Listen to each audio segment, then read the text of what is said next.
human compassion. Sebenarnya tema ini senada dengan mengasihi Allah, mengasihi sesama. Kata yang lebih mudah bisa saja dibuat dalam bahasa Inggris, loving God, loving people. Tapi setelah saya konsultasi dengan guru bahasa Inggris saya, yang adalah orang Indonesia yang ngajar bule-bule di Australia.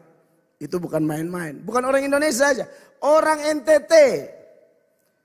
Dosen bagi bule-bule di Australia.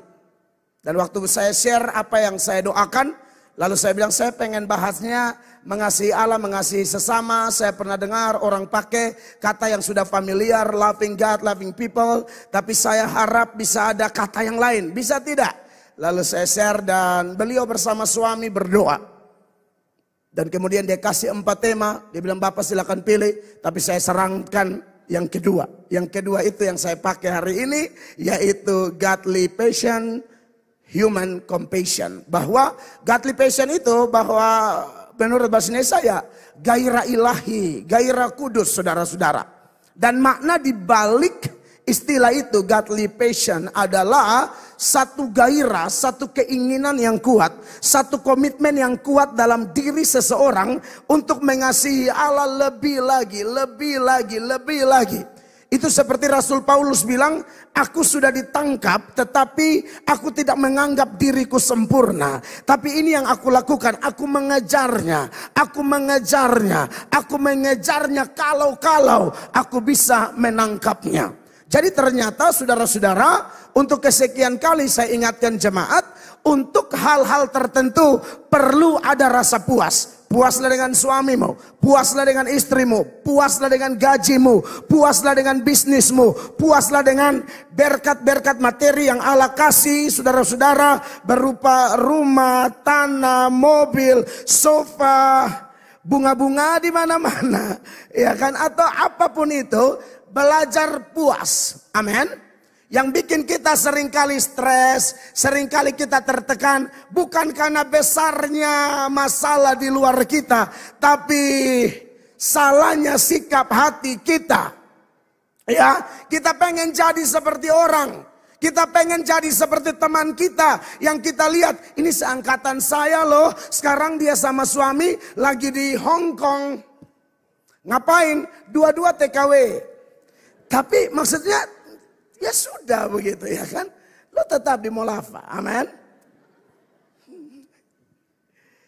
Jadi hidup kadang-kadang dipengaruhi oleh apa? Orang lain. Yang mau lebih dari orang. Dan lain sebagainya. Hidup selalu lihat ke atas dan tidak lihat ke bawah. Lihat orang-orang yang di atas dia. Istri anggota dewan lah. Iya kan. Istri dari kepala dinas, kepala biro. Istri dari pemilik toko kain terbesar kedua di desanya atau di kotanya.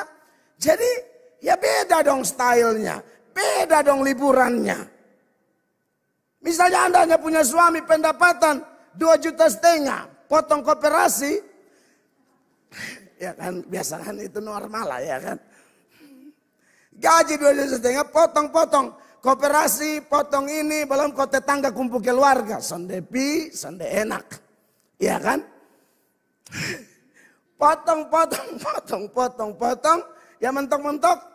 Bersih 1,750 lah. Iya kan? Ya tak usah gaya kayak istri anggota dewan. Tak usah gaya deng foto pegang tas bertarik tengah begini. Ya usah. Mana usah. Tetap maksud saya adalah jangan terlalu lihat di atas, tapi lihat juga ke bawah. Amin. Ya, jangan berkelahi dengan suami karena sepatumu itu terus ibu.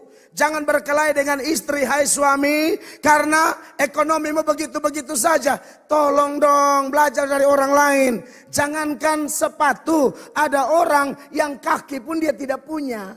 Jangankan sepatu, kaki pun tidak ada. Tapi bisa bersyukur, bisa bersuka cita, hidup tanpa kaki. Anda masih bagus pakai sepatu. Orang tidak pakai kaki. Pernah tidak ketemu orang begitu? Saya kenal, saya tahu, saya ketemu. Sukacita, semangat hidup, semangat juang. Ini yang kaki lengkap, tangan lengkap, jalan dengan kepala tertunduk perlahan-lahan. Seperti Klopas dan temannya menuju Emmaus. Saudara, jadi belajar bersyukur. Amin.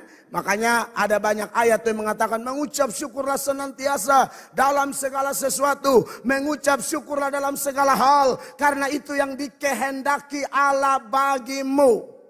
Amin. Kekasih Allah. Tetapi ada hal saudara-saudara yang tidak boleh kita puas. Yaitu apa? Tentang godly passion ini. Kita punya gairah untuk mengenal Allah. Gairah kudus untuk semakin kudus. Gairah mengasihi dia. Lebih lagi, lebih lagi, lebih lagi. Amin.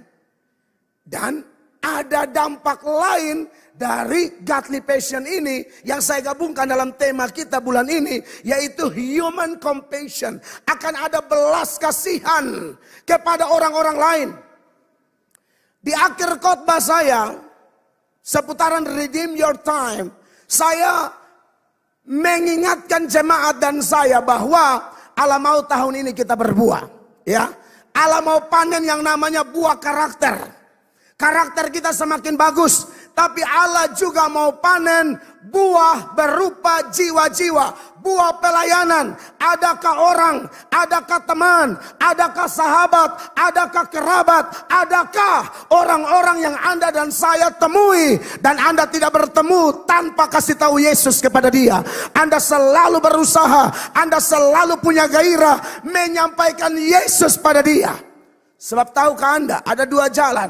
Ada jalan yang lebar dan ada jalan yang sempit. Jalan yang lebar itu adalah jalan menuju kebinasaan. Jalan yang lebar itu adalah jalan menuju api. Dan ada begitu banyak orang yang sedang berbaris dalam antrian panjang menuju api neraka.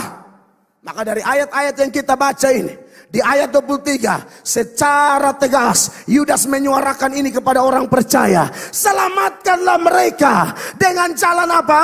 Merampas mereka dari api. Jadi Bapak Ibu terkasih, ini kita mau dibawa Tuhan semakin naik. Semakin next level.